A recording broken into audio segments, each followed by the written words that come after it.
लड़की थी। उसकी उम्र थी 22 साल और कंजोर नाम के शहर में जॉब करती थी। शहर में किराए के मकान में अकेली ही रहती थी। उसके घर वाले गांव में रहा करते थे।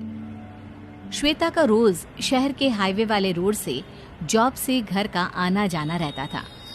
एक रात को श्वेता जॉब से देरी से आती है। रात को जब वो हाईवे वाले रोड से आ रही होती है, सुमसाम सड़क पर चलते हुए वो देखती है कि कुछ लड़के शराब पीकर गाड़ी चला रहे हैं। हे भगवान, कितने गंदे लड़के हैं! शराब के नशे में धुत होकर गाड़ी चला रहे हैं और कितनी बुरी तरीके से गाड़ी चला रहे हैं। अगर एक्सीडेंट हो गया तो इन्हें चोट आ सकती है। फिर श्वेता देखती है कि वो लड़के नशे में गाड़ी उसी की तरफ घुमा रहे हैं। गाड़ी श्वेता की तरफ ही आ रही थी। लड़के इतने होश में नहीं थे कि वो ये देख पाते कि कोई गाड़ी के सामने है।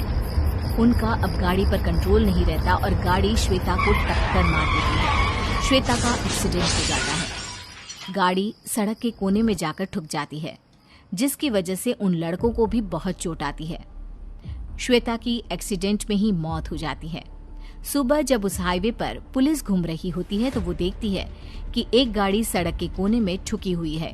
ये देखकर पुलिस वाले आपस में बात करने लगते हैं। लगता है कि गाड़ी का एक्सीडेंट हुआ है। अंदर ये 3-4 लड़के भी बैठे हैं और गाड़ी में कुछ शराब की बोतलें भी मिली हैं। लगता है कि एक्सीडेंट शराब के नशे में धुत होने की वजह से हुआ है। हाँ, लगता तो ऐसा ही है। इस मामले की पूरी तरह से तहकीकात करेंगे। देखते हैं कि इस सड़क पर और क्या क्या सुराग मिलते हैं। वो दोनों पुलिस वाले उस सड़क पर थोड़ा और आगे जाते हैं तो उन्हें सड़क पर श्वेता की लाश पड़ी हुई मिलती है। उसका शरीर खून से पूरा लिपटा पड़ा था। ये देखो, ये लड़की की लाश। लगता है कि इसका उसी गाड़ी से एक्सीडेंट हुआ है। हाँ, मुझे भी यही लगता है। पर ये लड़की है कौन? कहाँ रहती है? नाम क्या है इसका? ये देखो, वहां सड़क के कोने में वो बैग शायद इसी लड़की की लगती है। फिर दोनों पुलिस वाले उस बैग से उस लड़की के बारे में कुछ ढूंढने लगते हैं। उनको श्वेता का आई कार्ड मिलता है, जिससे उसका नाम और घर का पता मिलता है। अच्छा, तो इस लड़की का नाम श्वेता है। फिर पुलिस वालों ने श्वेता का घर का पता नोट कर लिया। अब हमें श्वेता की मौत की खबर इनके घर वालों को देनी पड़ेगी। जब पुलिस वाले श्वेता के घर पहुंचते हैं तो मकान मालिक उनसे कहता है कि श्वेता का घर वाला कोई रहता ही नहीं है। उसके घर वाले तो गांव में रहते हैं। वो यहाँ अकेली रहती थी, जॉब करती थी, जॉब से सीधा घर आती थी। ये सुनकर कि श्वेता के घर वाले वहाँ नहीं रहते, पुलिस वाले इस मामले पर ज्यादा गौर नहीं करते। उसी रात को जहाँ श्वेता की मौत हुई थी, वहाँ एक डायन बैठी हुई थी। वो श्वेता की आत्मा थी जो एक्सीडेंट होने के बाद शरीर से निकलकर डायन बन गई। मेरी मौत उन लड़कों की वजह से हुई क्योंकि उन्होंने शराब पी रखी थी। मुझे रात को इस शहर में जो भी मिलेगा मैं उसे मारूंगी। इतना कहकर डायन रात को पूरे शहर का चक्कर लगाने लगती है। डायन अब रोज रात को आया करती और उसे जो भी शहर में रात को शराब पीता हुआ मिलता उसे मार देती। चूंकि वो शहर था इसलिए वहाँ ज्यादा लोग शराब पिया करते थे और उन्हें डायन मार दिया करती थी।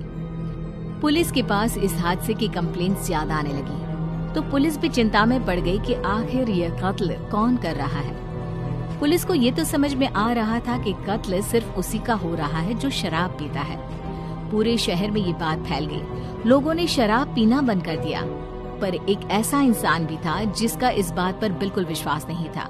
उसे इस बात का कोई डर नहीं था और वो था श्वेता के घर का मकान मालिक। एक बार श्वेता के घर का मकान मालिक रात को अपने घर के बाहर बैठकर शराब पी रहा था। अरे भाई वाह, आज तो मैं जमकर शराब पीऊंगा, मजा आ जाएगा। आज तो बीवी भी घर पे नहीं है। मकान मालिक शराब की बोतल खोल ही लेता है कि तभी पीछे से कुछ आवाज आती है। ऐसे लगता है जैसे पीछे कोई खड़ा हो। मकान मालिक जब पीछे मुड़कर देखता है तो वो बहुत डर जाता है। वो देखता है कि एक डरावनी डायन उसके पीछे खड़ी हुई है। डायन ने मकान मालिक के कंधे पर हाथ रखा। मकान मालिक ये देखकर बहुत डर गया। इससे पहले कि वो चिल्लाता, डायन ने उसके सर पर शराब की बोतल दे मारी और मकान मालिक मर गया। फिर डायन वहां से चली गई। सुबह पुलिस ने जब मकान मालिक की लाश देखी तो वो भी डर गए। अब ज्यादा पुलिस वाले वहां पर तैनात हो गए थे। अब तो कोई ना कोई उपाय निकालना ही पड़ेगा। अगर ऐसे ही शहर के लोग मरते रहे तो शहर की आबादी खत्म हो जाएगी। हाँ, उपाय तो बहुत जल्दी निकालना पड़ेगा। ऐसे हादसे शहर में बढ़ते ही जा रहे हैं। हम एक काम करते हैं, रात को शहर में एक तांत्रिक बुला लेते हैं, फिर देखते हैं कि आखिर ये मांजरा है क्या। वो दोनों पुलिस वाले ऐसा ही करते हैं। एक रात को शहर के सबसे बड़े तांत्रिक को बुलाकर उसे सारी बात बताते हैं और एक गली में उन्हें बिठाकर उनके सामने नकली शराब की बोतल रख देते हैं, ताकि मारने वाले को लगे कि वो आदमी शराब पी रहा है, और अगर वो उस पर हमला करे तो इन लोगों को पता चल जाएगा कि आखिर शहर में कत्ल कौन कर रहा है। तांत्रिक वहीं गली में बैठकर अपना तंत्र मंत्र का सामान अपने झोले में रखकर तैयार रहता है और अपने सामने शराब की बोतल रख देता है। वो डायन वहीं शहर की गलियों में घूम रही होती है। तभी उसकी नजर उस तांत्रिक पर पड़ती है। अरे वाह, मिल गया मुझे अपना शिकार। अब मैं इसे नहीं छोड़ूंगी, मैं इसे मार दूंगी। जो भी शहर में शराब पिएगा मैं उन सबको मार दूंगी, किसी को नहीं छोड़ूंगी। इतना कहकर डायन उस तांत्रिक को मारने उसके पास चली जाती है। डायन धीरे से उस तांत्रिक के पीछे आती है। तांत्रिक को डायन के आने की आहट सुनाई पड़ जाती है। जैसे ही डायन उसके कंधे पर हाथ रखने वाली होती है, तांत्रिक अपने झोले में से पवित्र जल निकालकर उसके ऊपर फेंक देता है। पवित्र जल पड़ते ही डायन को जलन होने लगती है और वो बहुत जोर जोर से दर्द में चिल्ला उठती है। तांत्रिक मौका देखकर जादू टोने वाली रस्सी से उस डायन को बांध लेता है और अपने सामने बिठा देता है। बता डायन, तू यहाँ क्यों आई है? क्यों शहर की गलियों में घूमती रहती है? क्यों लोगों को मारती है? बता बता, वरना मैं तुझे भस्म कर दूंगा। बताती हूँ। मैं मरने से पहले श्वेता नाम की लड़की थी। मैं जॉब से घर हाईवे के रास्ते से आती थी। एक रात को कुछ लड़के शराब पीकर गाड़ी चला रहे थे, तो उन्होंने नशे में गाड़ी से मुझे टक्कर मार दी, जिसकी वजह से मेरी मौत हो गई। मरने के बाद मैं डायन बन गई।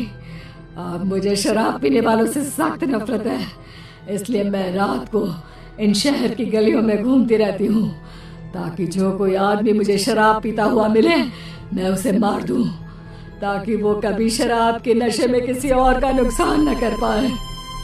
देखो, मैं तुम्हारी तकलीफ समझ सकता हूँ। तुम इस शहर में जो बदलाव लाना चाहती हो वो अच्छी बात है, पर तुम इसे गलत तरीके से बढ़ा रही हो। मैं इस बदलाव को लाने में तुम्हारी मदद करूंगा, पर तुम्हें मुझे वादा करना होगा कि तुम इस शहर में कभी वापस नहीं आओगी। तुम ये शहर हमेशा हमेशा के लिए छोड़ के चली जाओगी। वादा करो। ये सुनकर वो डायन खुश हो जाती है और उस शहर से गायब हो जाती है। सुबह होते ही तांत्रिक पुलिस वालों को डायन की सारी बात बता देता है। पुलिस वाले भी इस समस्या को समझते हैं और सरकार से इस बात की अपील करते हैं। फिर सरकार पूरे देश में शराब को बैन कर देती है, जिसकी वजह से कोई भी शराब नहीं पीता और शहर में एक्सीडेंट के हादसे भी कम होने लगते हैं।